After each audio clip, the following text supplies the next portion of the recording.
Hey everyone, this is Willow at Tuto Farm, and I'm going to show you how I transformed this boring yard into a permaculture oasis. Looking back, I'm ready to apply everything I learned into my new home in St. Louis. And I wanted to share those tips with you. I'm going to break it down by the different stages of the yard and sprinkle in some things that went well and some things that didn't.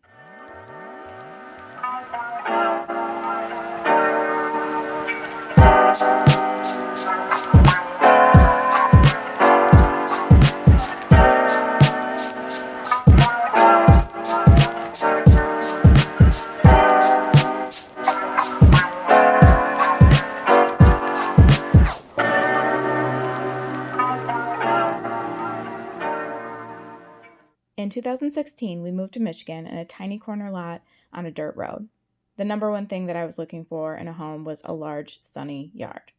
Before I even unpacked our boxes, I was out digging up the yard and throwing plants, eager to transform this yard into a permaculture oasis. First, I mapped it all out. I knew how important it was to have a long-term vision, and laying out the space with layers of perennials and annuals as the larger plants became more established and prominent. I started with planning where the larger permanent trees and bushes would go and created a flow of where the footpaths would be. Keep in mind that you need to access the middle of each bed, so don't make them too wide. Also, consider sun exposure and eventual shading by trees. I intentionally planted trees on the north side of the yard so that my annual beds would always have full sun. Use Pinterest or garden magazines to determine the aesthetic for your garden. Are you going to have a cottage style yard with lots of flowers or more of a modern mix with dramatic foliage and coloration? Do you want your plants to flow into each other or have clearly defined boundaries?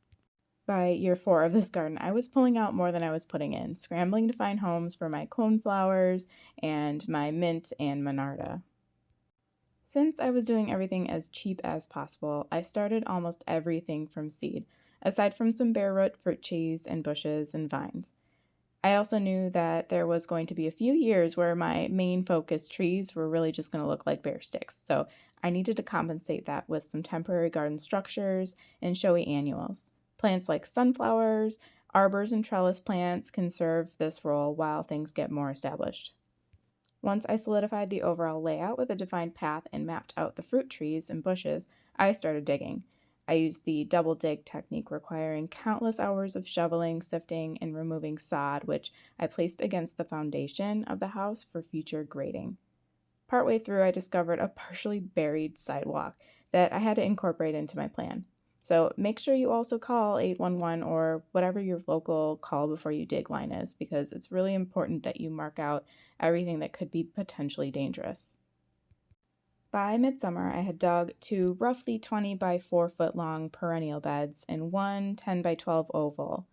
These were in the front yard, and I worked my way outward from the centerpiece trees in stages, slowly growing that grow space.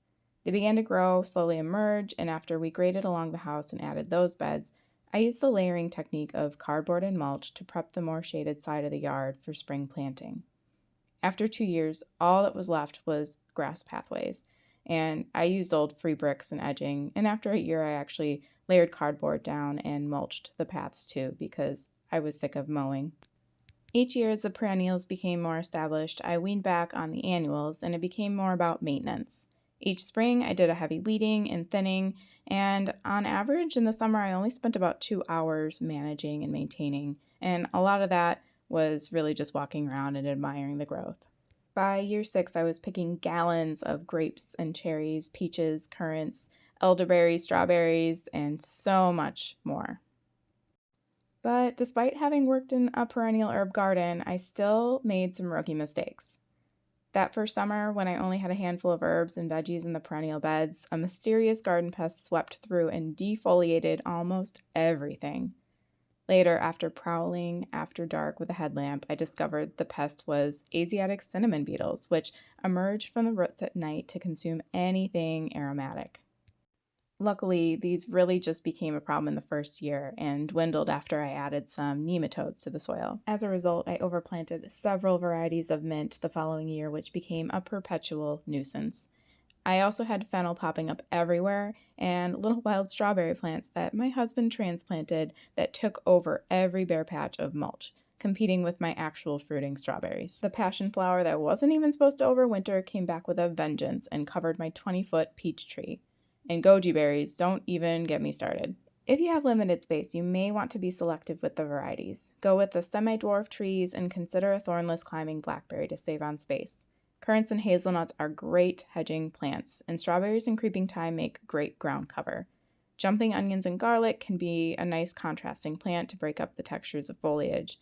And I'll go into more specifics on plants in another video, but make sure to make a list of priority plants that your family is going to actually use. Another tip is to make connections with your neighbors. Not only does this build community, but it can help them understand your project and support you. They may have extra plans to get you started or know who to call when they have logs or mulch to get rid of. I had a couple neighbors who commented on a row of sunflowers that I planted along the edge of the road, and although I initially did it for privacy while my hazelnuts established, I made sure to plant them every year for them. I also had an amazing neighbor who always plowed the driveway, and I made sure to leave jam and extra produce on his steps. If you want to learn more about edible landscaping, subscribe now so you don't miss out on the transformation of our new St. Louis home into a foodscape using all the tips I've just given you. And if you know others interested in permaculture, please spread the word and share this video with them. Happy planting!